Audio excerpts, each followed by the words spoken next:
Hudepohl's TV King of Bowling, and right now you're looking at Mr. Butch Temke. Butch will go against Greg Lothian in game number 2. Temke we've seen several times on the TV King this year, but this is the championship match, and forget about everything else. He's not going to get any help with that pin, Dave. Crank personified the power hurting that time. The solid 9 on a pocket shot. Really don't even have to watch the ball. You know what it did. It hooked off so sharply going through the pocket that it went to the left of the 9 pin rather than taking it out as it normally should. So Temke opens with the spare, and this man right now, the legion behind him, Greg Lothian, 4-time king in the Hudepohl TV King of Bowling this year. The only one we had. He took the title away from Kim Herman, who just a little disappointed not seeing Mr. Herman here today because he brought such a faithful following that always made the shows interesting. Sure did. You know, Greg was our leading money winner this year up to this show on the, the King of Bowling. I think by winning game number 1 and heading in the right direction, he's going to finish that way, too. It sure looks that way. Kim Herman was the closest one to him by about $25. You're seeing part of the crowd, as always, intermixed in there, Bo, is some of the proprietors that make all of this possible. That's correct. Our good friend Sam Coleman from Coleman Lanes. Doug Martin's here today from Super Bowl. And, of course, Jerry Bettinghouse is here rooting on his brother's center, who Roger Bettinghouse is our proprietor.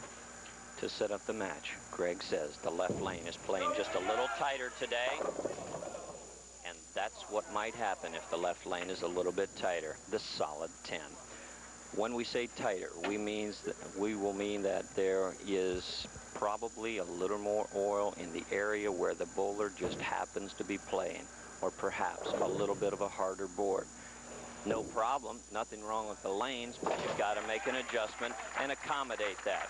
The strong 10, the ball finished just a little bit late.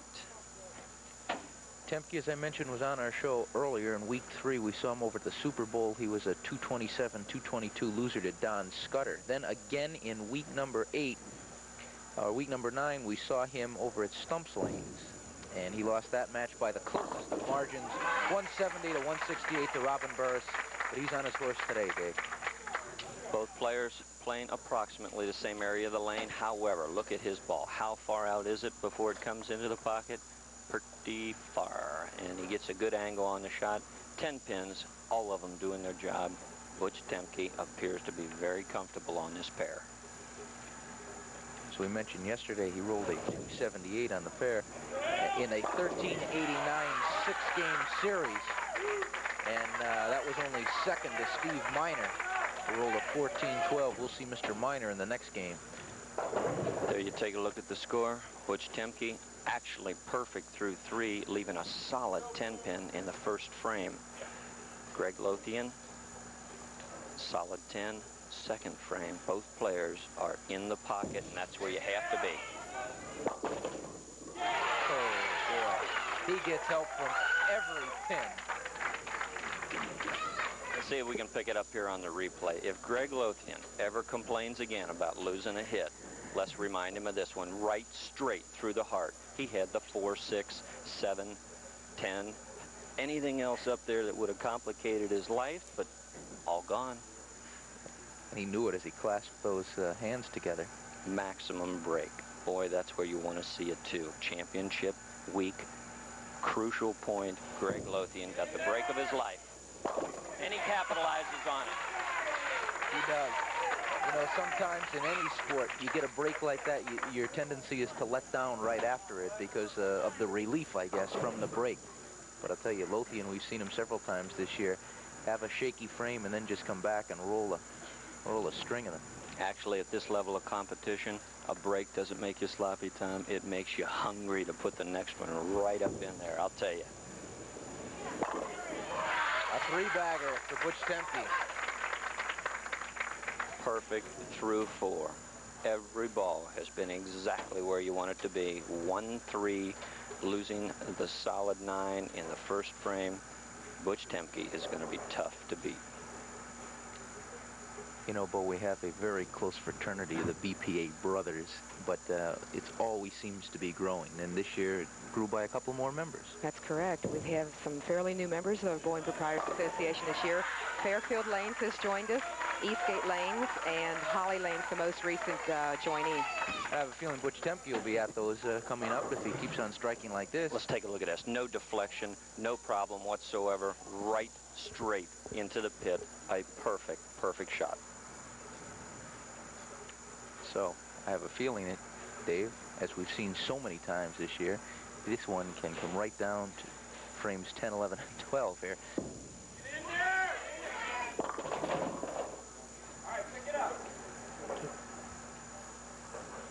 Lothian a little high there, leaving 4. Going right straight through the heart. By far the worst shot of the match so far. Going through, leaving the 3, 6, 9, 10. It's going to put him in extreme disadvantage. Loses the string, also loses count, and he loses the open frame. Boy, and at this stage of the competition with Temke rolling the way he is, you don't want to put the hammer firmly in Temke's hands. Critical 5th frame, makes a very bad mistake. Butch Temke now, if he just bowls at the pace he's bowling now, will be the winner of the 2nd game, but Greg Lothian is not a quitter. He will not give up. There you go. Right back on track.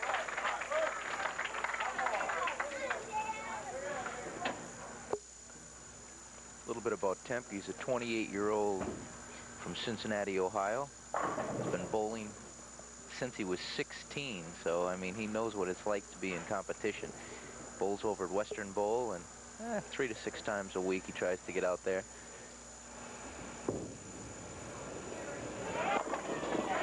Boy, he's on his horse, Dave. He really is. 6th frame strike for Butch Temke. Absolutely fantastic. Look at it here. He trusts the ball. He sends it way wide. Head pin, center of your screen, goes to the left, comes off, intersects the 4, and the 4 just kind of falls into the 7. Greg Lothian's got a problem. And the only way to stop the bleeding is for Butch Temke to make a mistake. He's got 5 straight. We're in the 7th frame. Just didn't get the 10 pin, Dave. The messenger pin, or the scout as we call it, could not quite find the 10 pin on that shot. Coming off the string will allow Greg Lothian to mount his pony and ride it to the wall, but situations this time, he cannot miss anymore by putting 10 pins in the pit. Greg Lothian must strike from here to the wall to have any kind of a chance. Well, we've seen Greg Lothian before in situations like this.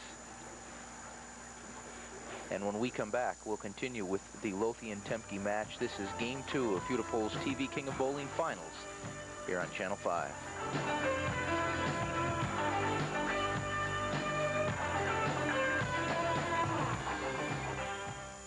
The original German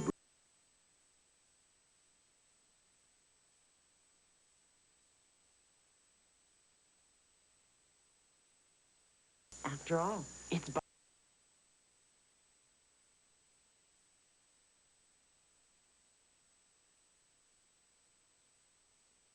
you might not ever see, and you didn't see it anyway, but in the 7th frame, Greg Lothian did, in fact, hit his ankle on the first ball, throwing the ball into the channel, coming back, leaving 8, striking in the 8th frame, and 9 spare in the 9th, while Mr. Butch Temke, who has been solidly in the hole every shot, struck in the 8th and 9th frame.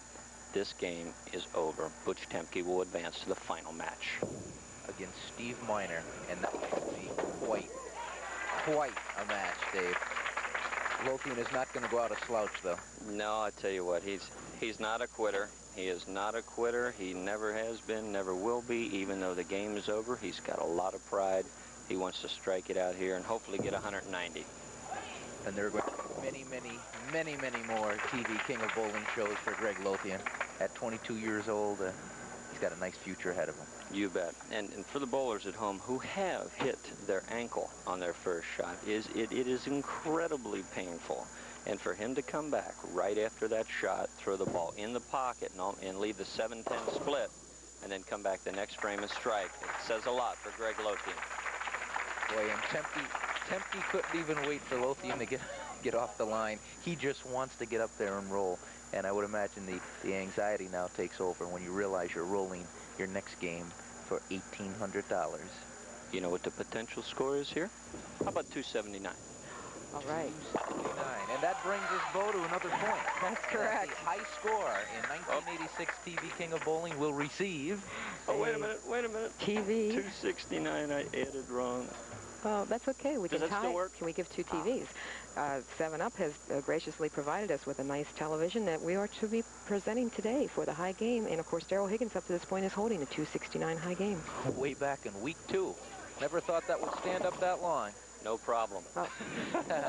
No problem. We don't have to worry about it. Well, at least not this game. But there's also a potential. Possibly we're down to 1 game left of a 300 game. That's right. And our gracious sponsors from Jimmers Marine is here today to give the keys away to an $11,000 bass boat if the perfect game is rolled. Jimmers is probably breathing a little easier now that it's come down to the last game. Well, I think they really wanted to get that boat away. On 300. Well, this game is over, and Butch Temke, a winner, 256 to 186 over Greg Lothian. He will go on to meet Steve Miner in the championship of 1986 on Hudepohl's TV King of Bowling. All of that when we come back. It is the season for Ludwig Hudepohl Bock beer. Every spring, the